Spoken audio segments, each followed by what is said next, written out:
नमस्ते दोस्तों, स्वागत है आप सभी का द वरुण मोहता शो में। मैं आपका होस्ट वरुण आज आपके लिए लाया हूँ एक ऐसी कहानी जिसको सुनने के बाद आप लोग समझोगे जिंदगी के अनएक्सपेक्टेड ट्विस्ट और लोगों के बीच बनते हुए इमोशनल कनेक्शंस के बाद। कहानी की शुरुआत करते हैं काव्या से। काव्या एक सक्सेसफुल और इंडिपेंडेंट लड़की अपने जिंदगी में एक ऐसे मोड़ पर खड़ी थी जहां उसके पास एक थ्राइविंग करियर तो था ही और वाइब्रेंट दोस्त भी थे, लेकिन अंदर से वो एक खालीपन महसूस कर रहे थे। पेरिस, सपनों का शहर, उसके आईफेल टावर ने न जाने कितनों के किस्से देखे हैं, कितनों को जिंदगी भर साथ रहने की कस्में खाते हुए देखा। ऐसे पेरिस में काव्या खुद को समझ रही थी, खुद को खोज रही थी, लेकिन जब वो खूबसूरत गलियों में घूमती थी, वहां की खूबसूरती को अपने अंदर की खालीपन का एहसास दिलाती थी। एक शाम जब वो एक कैफे में बैठी हुई थी और वहां की दुनिया को देख रही थी, तब उसने एक स्ट्रीट आर्टिस्ट को पेंटिंग बनाते हुए देखा। उसके स्ट्रोक्स बहुत बोल्ड और एक्सप्रेसिव थे, जीवन की इसेंस को कैप्चर कर रहे थे। हिचकिचाते हुए काव्या ने उस आर्टिस्ट से बात की, जो एक कन्वर्सेशन की शुरुआत बनी। उस वक्त काव्या और आरो दोनों को पता नहीं था वो एक दोनों के लिए इतना इंपॉर्टेंट होने वाले। अरे ओ सॉरी, आप सभी को आरो के बारे में तो बताना रह ही गया। आरो एक युवा लड़का जो अपने आप से लड़ रहा था, पेरिस की उस भीड़ में अपने लिए जगह ढूंढ रहा था। कॉलबॉय की तरह जीते हुए उसने अपने दुख को एक चार्मिंग स्माइल और केयरफ्री एटीट्यूड से छुपाया, लेकिन पर्दे के पीछे वो एक खालीपन से जूझ रहा था। वो अक्सर पेंटिंग करता था, अपने इमोशंस को कैनवास पे उतारता था। जब काव्या ने आरव की मुलाकात की, आरव से बात की, तब उसे पता नहीं था कि ये इतना इंपॉर्टेंट होने वाला है। पहले तो उनकी बातें कैजुअल थी, लेकिन धीरे धीरे काव्या को आरव का दर्द का एहसास होने लगा, आरव के अंदर के दर्द का एहसास होने लगा। वो उसकी जिंदगी में शामिल होने की कोशिश कर रही थी, लेकिन आरव को अपनी कहानी बताने में समय लग रहा था।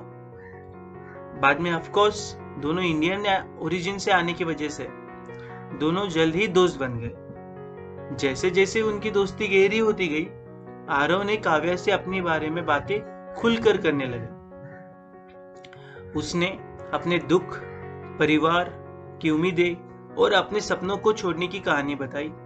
काव्या ने सुना और उसका दिल आरव के लिए पिघल गया।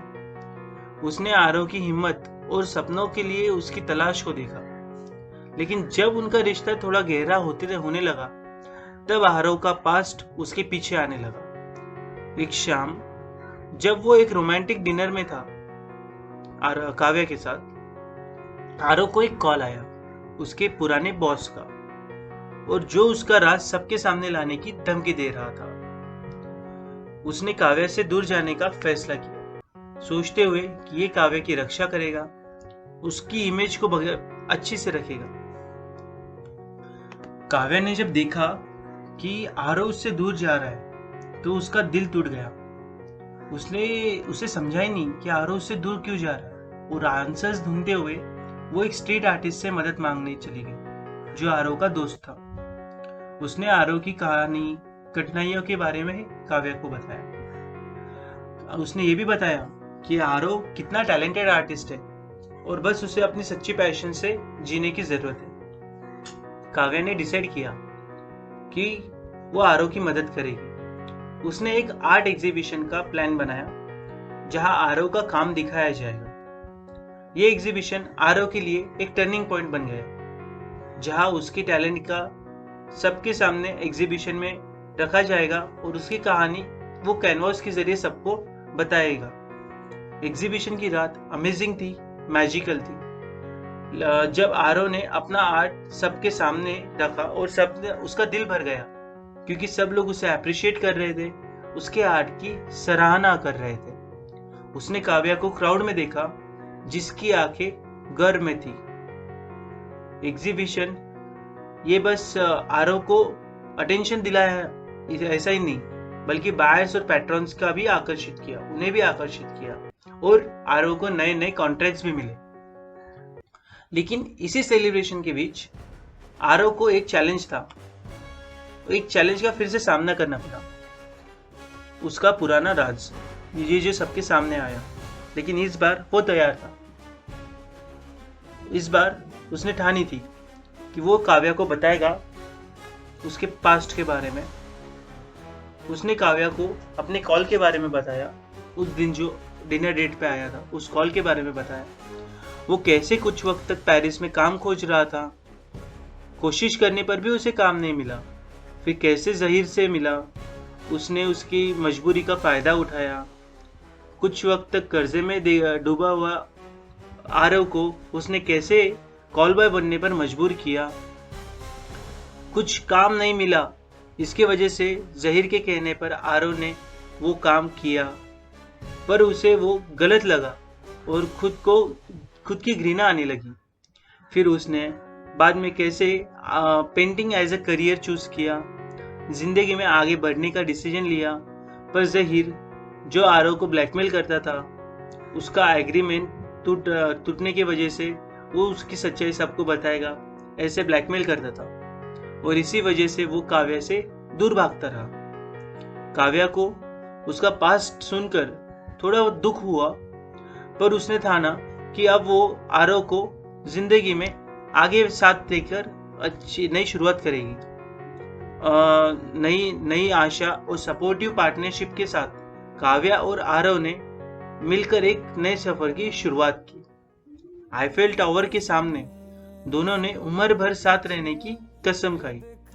आरव ने काव्या को वहीं पर प्रपोज भी किया। कुछ महीने बाद उन दोनों ने मिलकर एक कैफे की शुरुआत की, जिसका नाम था नई सुबह, जहां सिर्फ कॉफी और स्नैक्स नहीं बल्कि स्ट्रगलिंग आर्टिस्ट का आर्ट भी दिखाया जाएगा। ये कैफे एक कम्युनिटी स्पेस बन गया, जहां लोग क्रिएटिविटी और कनेक्शंस के लिए भी आते थे। उनकी कहानी हमें प्रेम, हीलिंग और एम्पावरमेंट का प्रतीक बन गई, और ये दिखाते हुए कि सच्चे रिश्ते कभी भी नई शुरुआत कर सकते हैं, ये बताती है। एट द एंड काव्या और आरव की ये कहानी ये सिखाती है कि जिंदगी के अनएक्सपेक्टेड ट्विस्ट कभी भी हमें गहरे कनेक्शंस और नई शुरुआत दे सकते हैं। उनकी कहानी प्रेम, सपोर्ट और अपने पास्ट का सामना करने की ताकत का प्रतीक है। अगर आप कभी भी खुद को खोजते हुए महसूस कर रहे हैं या जिंदगी में कई मुश्किल रास्ते पर चल रहे हो, तो याद रखिए कि एक नई सुबह हमेशा हमारा इंतजार कर रही है। अगर आपको ये कहानी पसंद आई तो लाइक करना ना भूलें, अपने दोस्तों के साथ शेयर करना ना भूलें, और द वरुण मोहता शो को सब्सक्राइब करना ना भूलें। अगली बार मिलते हैं, तब तक के लिए ध्यान रखिए और बेल आइकॉन को दबाना ना भूलें। Thank you.